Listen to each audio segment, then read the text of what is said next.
think I have met most of you, or all of you. My name is Dan, and I am on staff here at the Gathering as a church planter, we are working in the downtown neighborhoods. Our Sunday gathering meets in the glebe, and our congregation is made up of mostly young people, kind of scattered between Glebe, Old Ottawa South, Sandy Hill, Lower Town, Centertown. And so it's just really great to be here. And we appreciate all the ways you support our church plant, through prayer, through administration, through support. And Jeff is away, so we're doing the good old trade. So I'm preaching for him this morning, and he's going to come in 2 weeks and share with us at Bytown. I think you guys are in a series about the Holy Spirit. And so today's kind of a one-off. We're going to do a message out of the winter series that I did for Bytown on Jesus is Healer, where we looked at different stories out of the Gospel of Mark.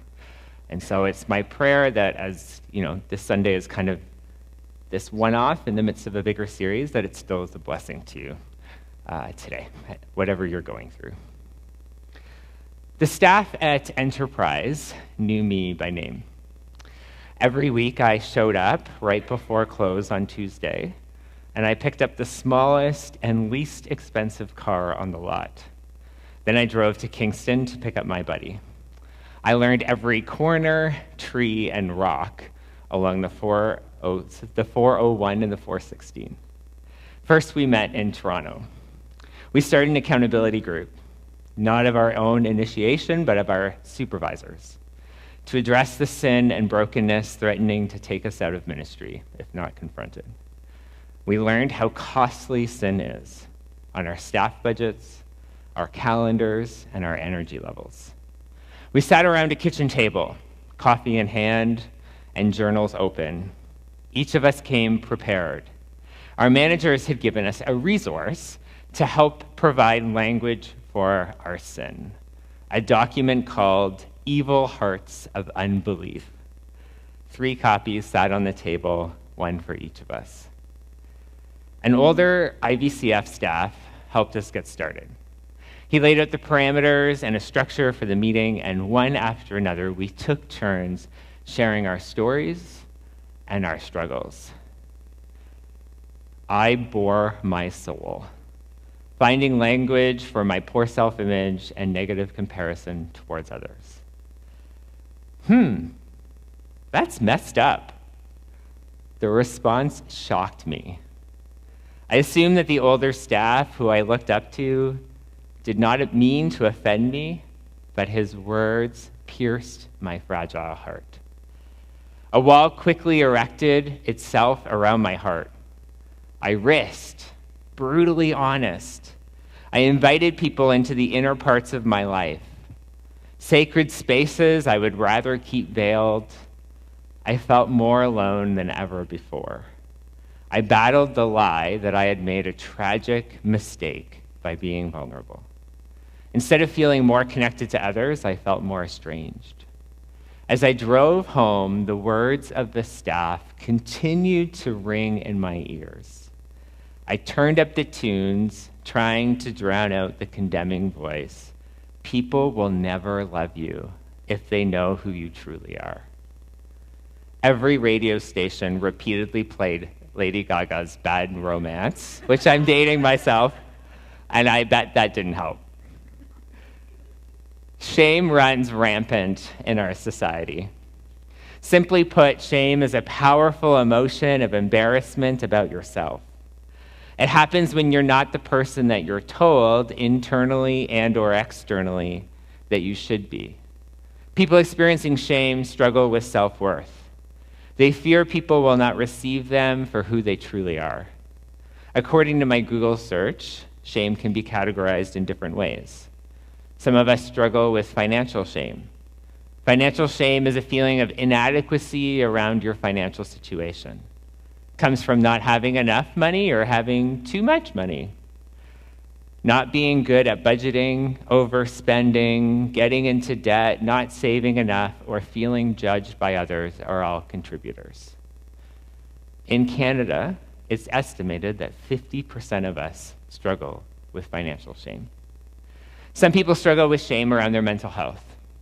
It's estimated that 60% of Canadians are wrestling with their mental health, but only around 50% of that number have sought treatment. Many struggle in secret. For some, it is humiliating to acknowledge the need for help. An estimated 3 out of 5 Canadians between 45 and 85 have experienced adverse childhood experiences. No wonder we all need therapy and a ton of prayer. Adverse childhood experiences include things like violence, abuse, neglect, poverty, discrimination. Family environments with substance abuse, mental health struggles, or separation also can contribute to adverse childhood experiences. These experiences can cause a deep experience of shame, often linked to anxiety, depression, and inability to trust others. Due to these statistics, I would be bold enough to guess that all of us struggle with shame in some way. Whether connected to body image, financial success, intellectual aptitude, or the family you came from, it's very hard to escape.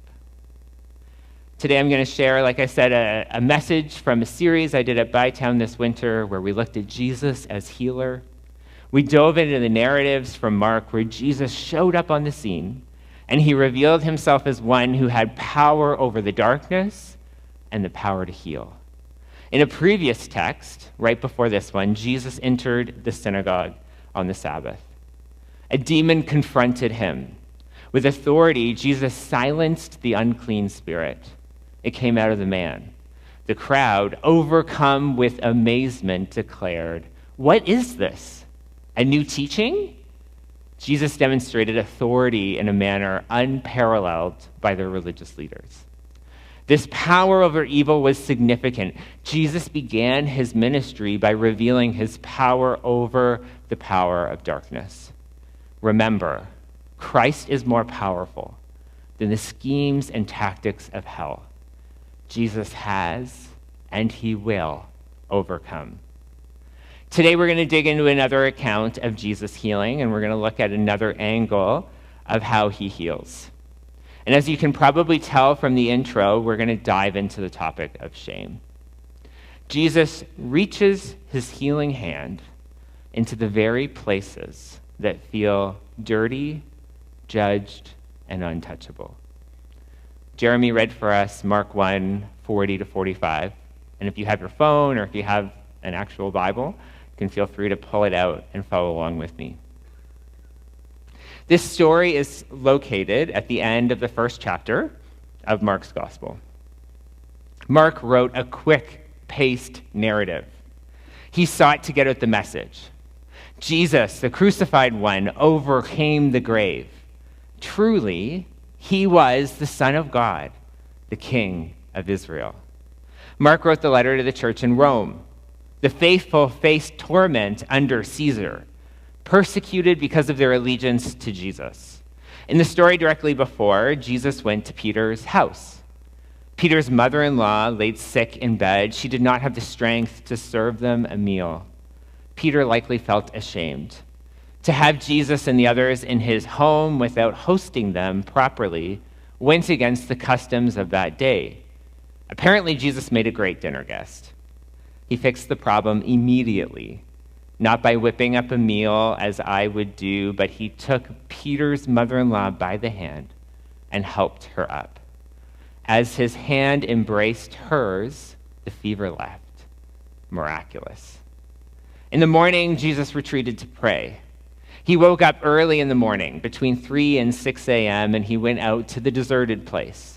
The disciples came searching for him, imploring that he return to town and heal the many who searched for him. Jesus resisted. He insisted they continue onwards to the next town. He must preach there as well. Jesus did not want to be confined to one place.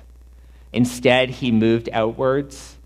The Father likely reminded him of his purpose during those early morning prayer times. Jesus committed himself to spreading the message of the kingdom of God. A leper interrupted his preaching tour. seeking him out. As you look at the text, what do you notice about how the leper approaches Jesus? Have a look. Hopefully you notice that the leper besought him. The Greek word here includes the idea of calling near, inviting and invoking someone. As the leader called Jesus to himself, he knelt down, likely out of submission. You're probably aware there were strict religious laws regarding how lepers behaved within Jewish society. Leviticus 13 stated that lepers were religiously unclean. They wore ripped clothing, their hair fell wildly unkempt. They covered the lower part of their face, and they hollered, "Unclean, unclean," to protect others from their presence. They lived outside the city walls, alone. The word translated leper referred broadly to skin diseases. There's a debate whether leprosy actually existed in ancient Israel. The English word leprosy is maybe not the best translation for the broader concern of infectious diseases. But regardless of whether this dude had leprosy as we know it, where people lose the sense of extremities and skin lesions, or if he had some other kind of skin disease, we do know this. He was an outcast. Cut off from the religious system, cut off from the community, and likely in deep physical pain. In addition, people viewed him as a sinner. In an ancient Jewish mindset, a correlation existed between leprosy and sin, an incurable curse from the divine. The person lived with the belief that their wrongdoing or sin had caused the disease. God punished people with leprosy. And I don't want to go on a zombie apocalypse sidebar, but these people would be seen to be like the living dead. And so let your imagination go wild. Try to imagine the experience of this man. His community cut him off, excluded him, and ran from him, fearful for their own lives. And not only that, but with very little compassion. Imagine your closest loved ones believing that you deserved your torment. You did it to yourself. For some people, unfortunately, this is still their reality. The man fell onto his knees before his teacher, Jesus. Likely he had heard rumors of this man. He teaches like no other. You should have seen him silence that demon. I was sick. Now I am well. I'm not sure how he had heard the news, if he was cut off from society before the days of cell phones, but work with me here. Somehow he got enough information that he sought out Jesus. What emotion do you sense in the man's voice?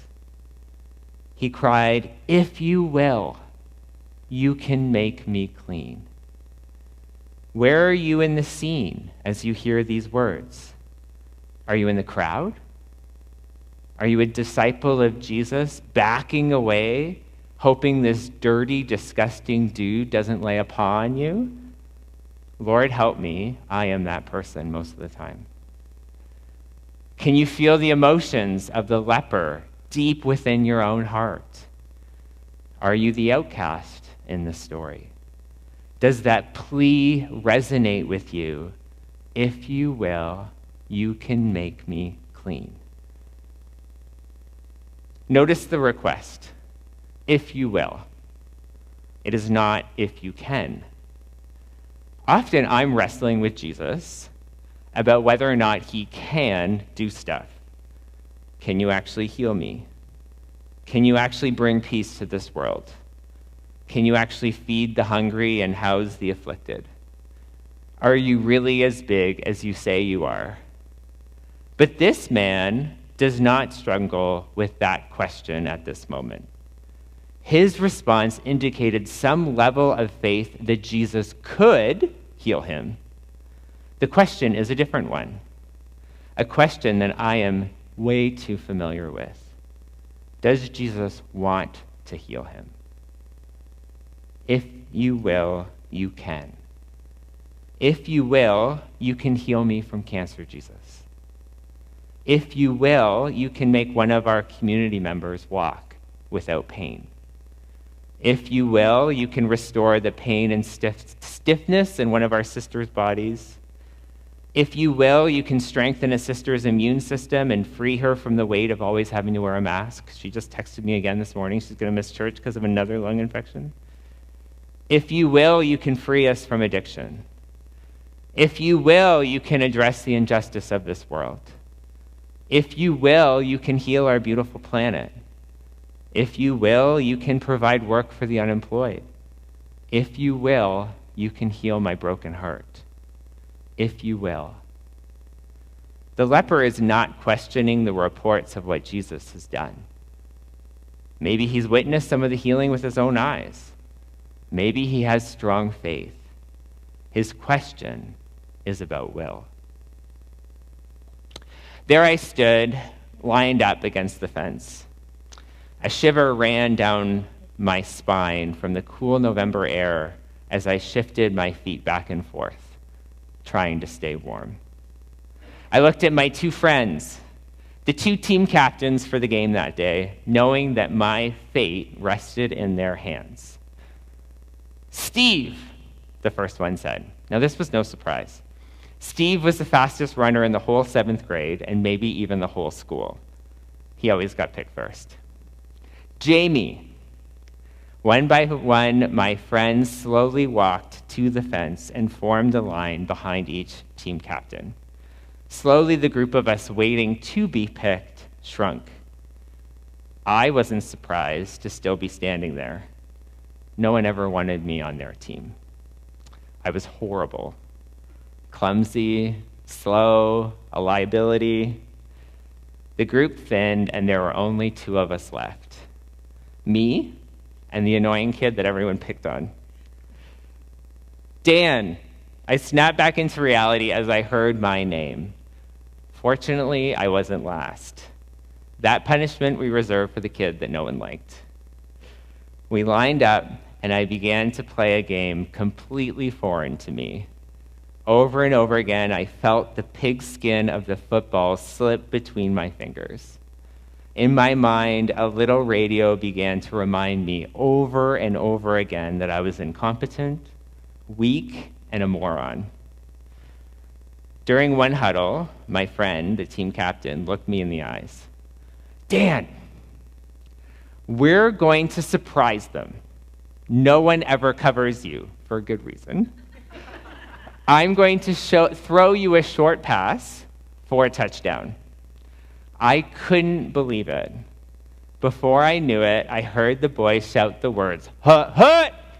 and off we ran. Well, I kind of waddled. Adrenaline pumped through my bodies. My hands shook. I looked at the fence, which bordered onto a Canadian Tire with the old school gas pumps. Now I lost my place.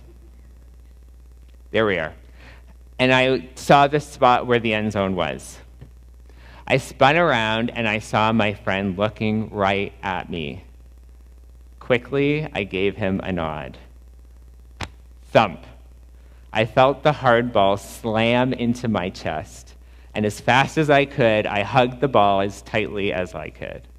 I felt numerous hands push my back to make the play end, but it didn't matter. Touchdown. Suddenly, my team surrounded me, jumping up and down. My first, and one of my only, touchdowns. I felt like $1 million. It was an amazing moment. I can't remember if my team won or not, because it didn't matter.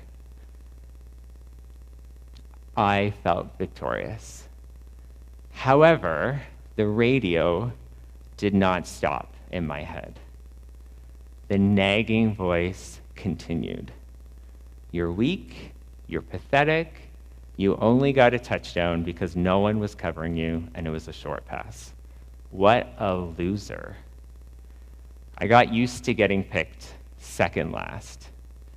No one ever picked me. I must be undesirable. I woke up in the surgical observation unit on the 6th floor of the general hospital. The nurses came over to me, and as I slowly opened my eyes, I struggled under the grogginess of the anesthetic, as if little weights tugged on my eyelids, pulling me back to sleep. "Hello, Mr. Reid. We told the doctor you're waking up.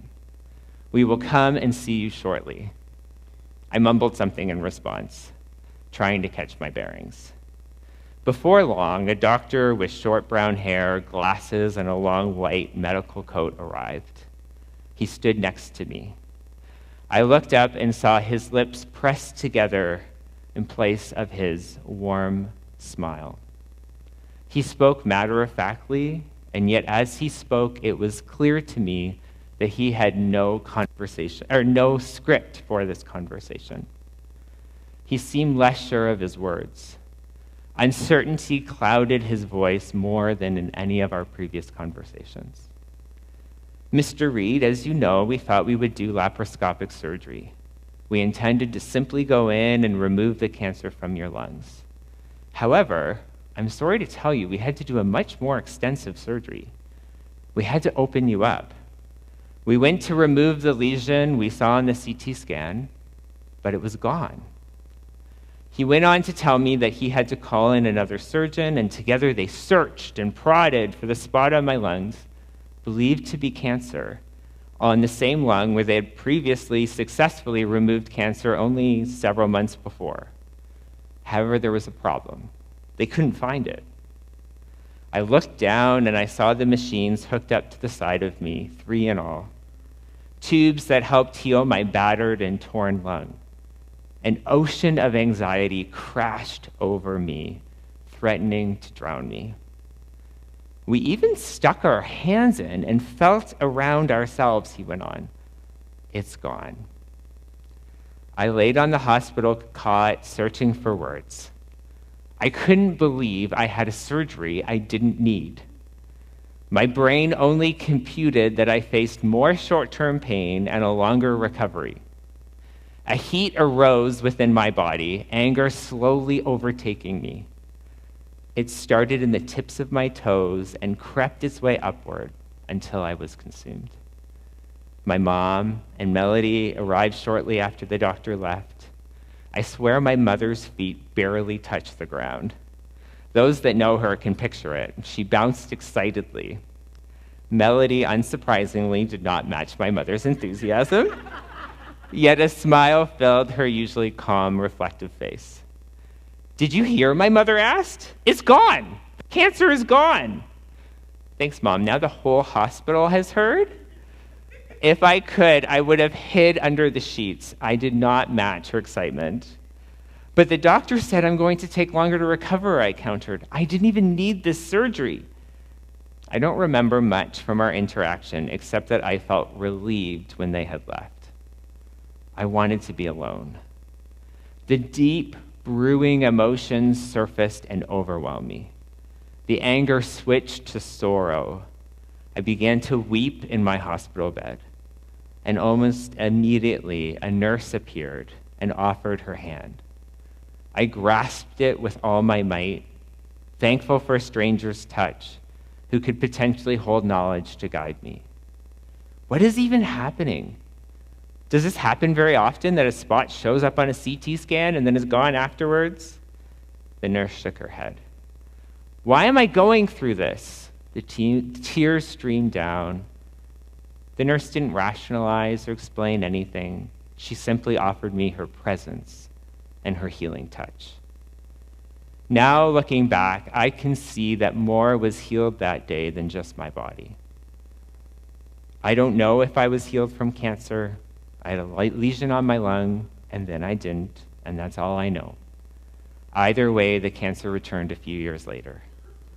But what I do know is that even though I prayed for years for God to heal me, deep down, I didn't believe he would. Not because he wasn't strong enough, I just didn't think he wanted to. I didn't feel worthy.